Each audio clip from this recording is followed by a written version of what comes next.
masalah kiriman Al-Fatihah. Ini masalah fikih. Masalah fikih tidak terlalu diperdebatkan.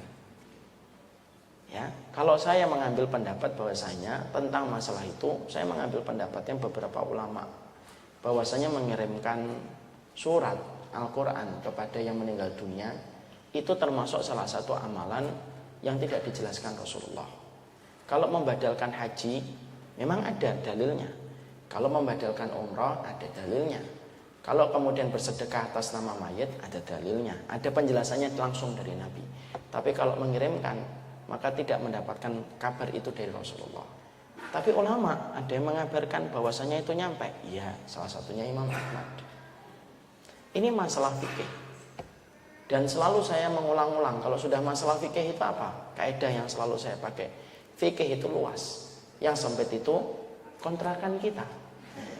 Yang sempit itu hati kita. Yang sempit itu hati kita. Tidak perlu meruncingkan sesuatu. Kalau ada yang ingin mengirimkan Al-Fatihah karena dia bersumber kepada dalil-dalil yang ada dari penjelasan-penjelasan hadisnya, silahkan. Tapi secara khusus, secara pribadi, saya tidak termasuk yang memiliki pendapat itu. Kalau saya lebih mencukupkan dengan doa, memintakan ampunan. Sebagaimana dalam surat Al-Hasyr ayat yang ke-10. Walladzina ja'u min ba'dihim yaquluna rabbana ighfir lana wal ikhwanina alladzina sabaquna bil iman. Tapi kita juga tidak boleh gampang-gampang untuk menyesatkan setiap orang yang berbeda pendapatnya dengan kita. Masalah mengirimkan pahala Quran dan pahala bacaan Quran itu memang terjadi khilaf di antara para ulama dulu. Kalau terjadi perbedaan, ya sudah. Mari kita kemudian belajar untuk ma'ruf menyikapi perbedaan. Kita akan ambilkan contoh. Kulturnya para sahabat itu menghormati perbedaan. Abdullah bin Mas'ud itu contohnya. Beranggapan kalau safar itu sholatnya harus qashar. Utsman bin Affan itu mengatakan sholat itu dalam safar kalau sudah sampai sempurna. Ternyata Abdullah bin Mas'ud itu sholatnya di belakang Utsman. Ketika ditanya kenapa kamu sholat di belakang Utsman, padahal kamu mengatakan orang yang sempurna di dalam sholat ketika safar itu menyelisih pendapat yang lebih kuat. Perhatikan jawaban dari Abdullah bin Mas'ud. Al-khilafu syarrun. Memelihara perbedaan terus itu buruk.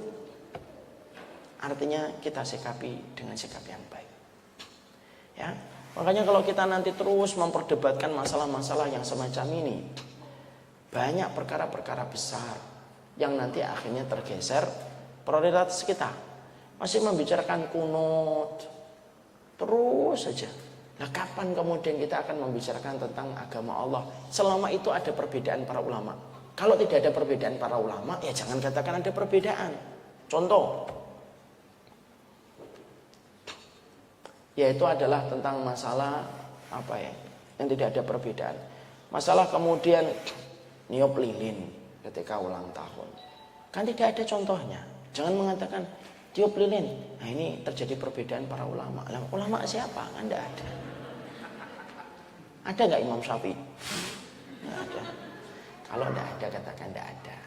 Tapi kalau ada, ya katakan ada. Fikih itu luas, yang sempit itu hati kita. Jangan sampai kemudian perbedaan itu merenggangkan persaudaraan kita. Orang Muhammadiyah, dulu kita diadu domba antara Muhammadiyah dengan NU. Saya kulturnya dari keluarga Muhammadiyah. Tapi saya tinggal di lingkungan NU. Dan ketika saya kecil, saya merasakan betul bagaimana luar biasanya perbedaan antara Muhammadiyah dan NU itu, gesekannya di bawah itu luar biasa. Sering saya sampaikan kan, sampai seorang pembicara saja itu dinilai dari kalimat penutupnya. Kalau penutupnya wallahul muwaffiq ila aqwamit thoriq, nah ini NU.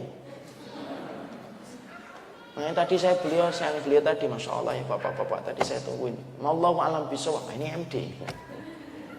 Sampai ada seorang guru, seorang kiai, ustadz itu di kampung saya, karena tidak mau diciri, penutupnya double.